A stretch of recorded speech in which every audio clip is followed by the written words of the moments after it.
they're still there. The piano, the harp, scattered violins, sheet music frozen mid-performance. Titanic's music room, where second-class passengers gathered for their final concerts, has never been filmed, never documented, never seen.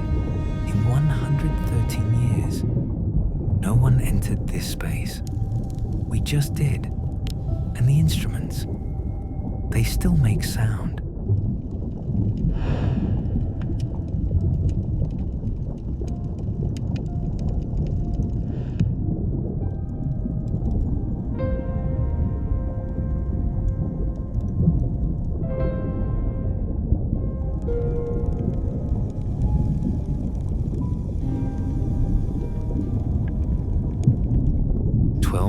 Feet down, we approached Titanic's portside, targeting C deck, home to second-class accommodations and their exclusive music room. This wasn't a crew area, but a refined social space where middle-class passengers gathered for concerts and conversation. Through this corroded doorway of Suite C78, we enter a world of modest luxury. These rooms once housed teachers, clergy, and small business owners. Now pressure and time have transformed elegant cabins into haunting chambers of rust and memory.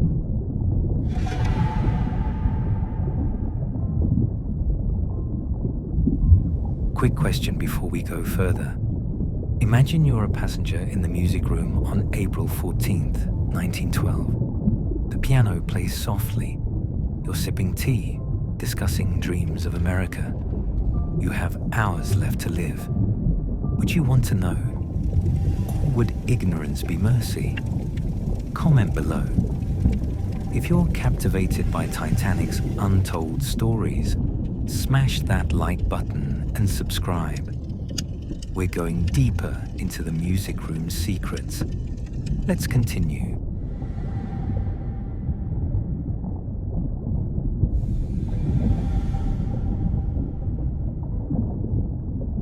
The music room wasn't just functional, it was designed to impress.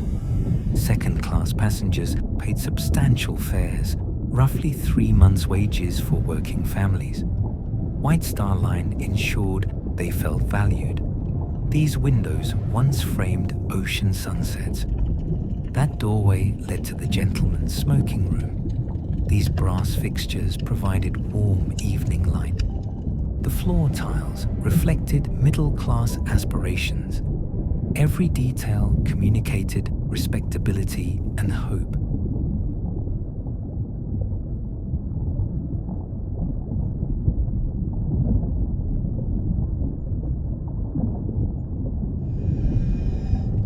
These artifacts tell intimate stories. That music stand held sheet music for evening concerts. The mirror reflected passengers dressed in their finest evening wear. Debris in the corner includes fragments of furnishings that once defined comfort.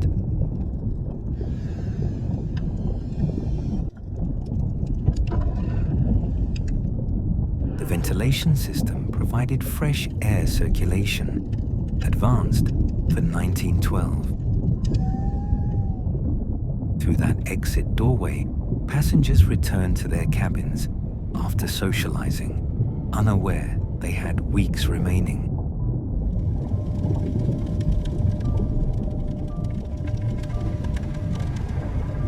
Leaving the music room, we enter C-Deck's second-class corridor, the ship's circulatory system, connecting social spaces to private cabins. These doors led to family accommodations. That stairwell connected 3 deck levels for second-class passengers. The smoking room provided gentlemen a masculine retreat for cards and conversation. Each space served distinct social functions, maintaining Edwardian propriety even at sea.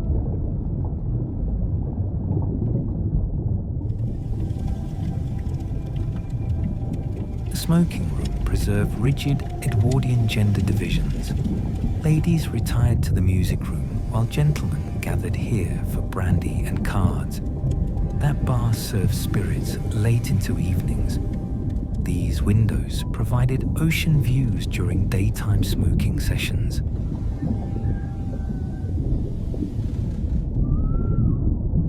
The dark paneling created masculine atmosphere, deliberately contrasting with the music room's lighter feminine decor.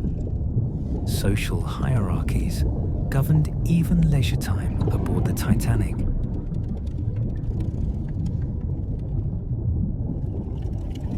Returning to the music room, we examine details impossible to see on first pass. Those platform brackets held a piano weighing several hundred pounds, secured against ship movement.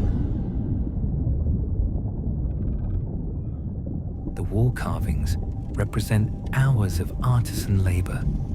Someone carved these patterns by hand in 1911. That ceiling molding would have been crisp white, reflecting electric light. Every element communicated quality and permanence. Ironic, given what followed.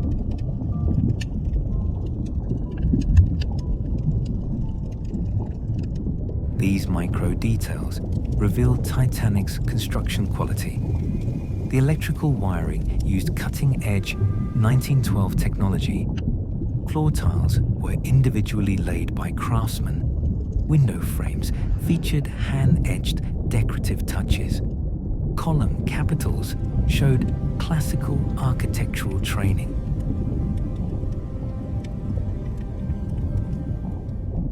Even door hinges were overbuilt, designed to function for decades.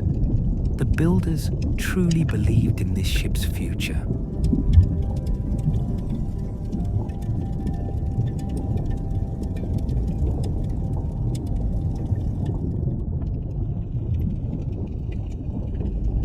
What we're witnessing is active decomposition transforming the music room's centerpiece.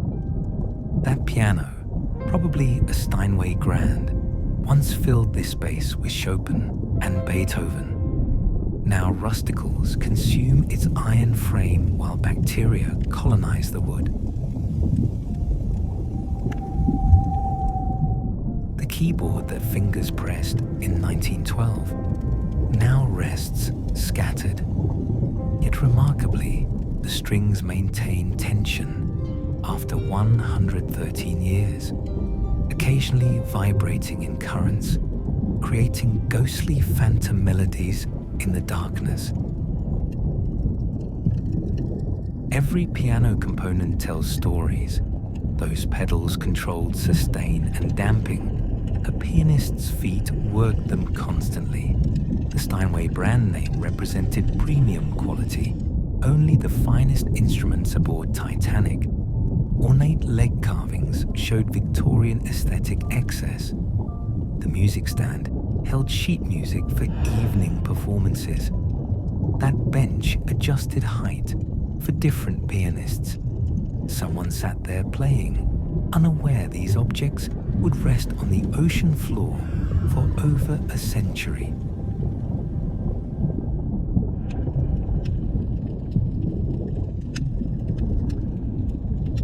The music room housed a small orchestra's worth of instruments.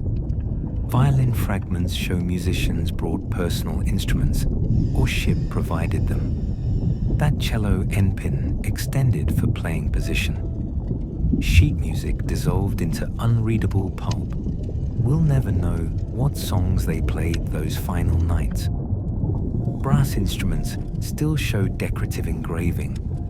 Woodwind's intricate keywork demonstrates early 20th century instrument craftsmanship. An entire orchestra silenced forever.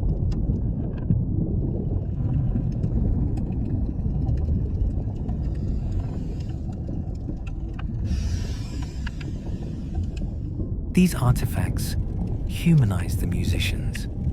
That conductor's baton directed performances. Someone waved it just days before disaster. The platform held an entire ensemble arranged for acoustic balance. Instruments instrument cases protected valuable possessions during boarding. Tuning forks ensured proper pitch before performances. Personal effects, spectacles, a watch, uniform buttons remind us musicians were people with lives and families. They played until the very end.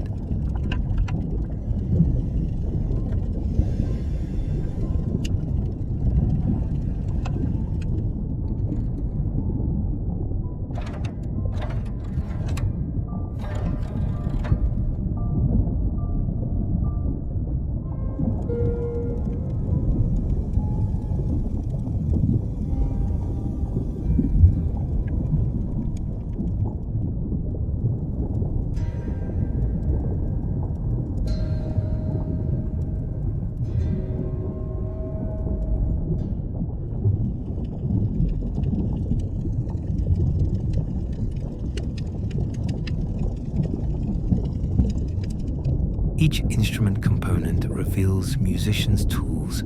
That violin scroll was hand-carved by a luthier. Every scroll is unique, like a signature. The large cello or bass body fragment shows figured maple selected for acoustic and aesthetic properties. Bow components, including the frog with pearl inlay, show quality, craftsmanship. Together, these instruments formed an ensemble. That metronome kept tempo during rehearsals. These weren't just objects. They were musicians' voices, now eternally silenced.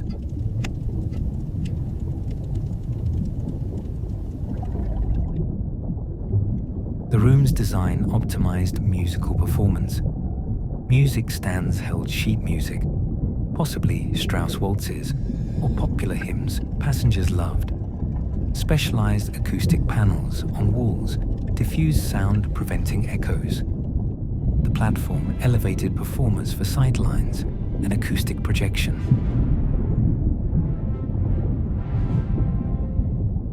Seating arrangements created optimal listening positions. Mirrors reflected performers, allowing entire audience visual connection. Everything was intentionally designed. This wasn't improvised entertainment. This was professional performance space aboard a ship.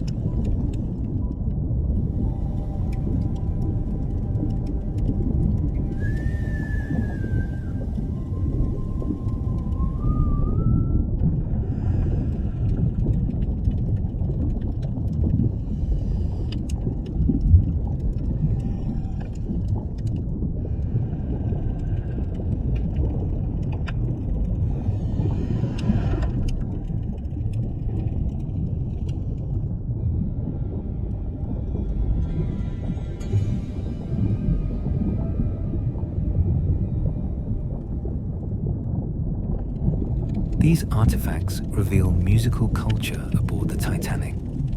Songbook collections suggest varied repertoire: popular songs, classical pieces, dance music. A religious hymnal indicates Sunday worship services held here with musical accompaniment. Uniform buttons with musical motifs show orchestra members wore formal attire. Performance program cards were distributed to audiences.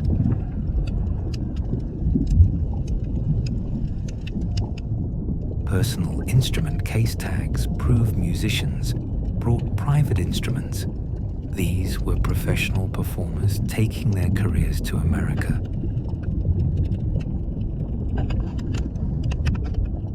These intimate objects complete the picture. Violin rosin for bow maintenance suggest daily practice routines. Large conductors, scores, organized entire ensemble. A dedication plaque hints at benefactors or memorial purpose. Opera classes show audience members came prepared for refined entertainment. This wasn't casual shipboard amusement. This was serious musical culture. Second-class passengers paid for refined entertainment, and White Star Line delivered. This room represented cultural aspirations crossing the Atlantic toward new lives.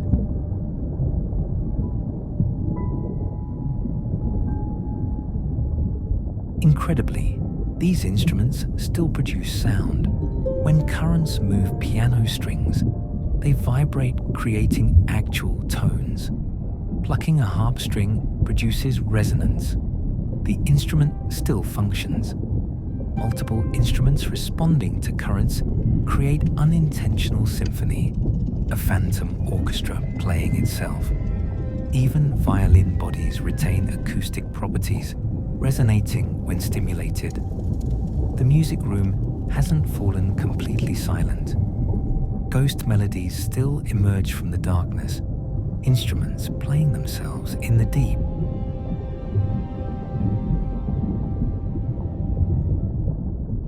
Every instrument, every artifact, every acoustic element captured for history. The platform where musicians performed, the workspace where a violinist arranged sheet music, the audience perspective during evening concerts. As our lights dim, the music room returns to darkness. The instruments fall silent again. For 113 years, they've waited in blackness. Now they wait again, continuing their slow transformation, playing ghost melodies only the deep ocean hears.